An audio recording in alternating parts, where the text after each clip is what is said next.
حسن سواگ رحمہم اللہ تعالی، یہ جس مقام پر رہتے تھے وہاں پر ہندو اور مسلمان اکٹھے رہتے تھے۔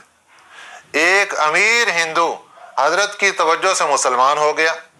ہندوؤں نے جا کر مقدمہ درج کر دیا عدالت کے اندر کہ اس نے تو ایک امیر ہندو کو مسلمان کر لیا، یہ جادو کرتا ہے ہندوؤں پر اور ان کو مسلمان کر لیتا ہے۔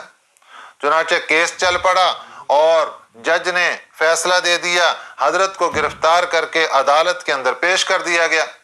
تو جج نے حضرت کے سامنے ساری پولیس کھڑی ہے، تھانے دار نے، پولیس نے حضرت کو گھیرا ڈالا ہوا ہے، عدالت لگی ہوئی، لوگوں کا مجمع ہے۔ تو جج نے پوچھا کہ تو نے اس ہندو کو کیوں مسلمان کیا؟ اس نے کہا میں نے نہیں کیا، کہ یہ خود مسلمان ہوا ہے۔ تو جج نے اصرار کیا کہ تو نے مسلمان کیا۔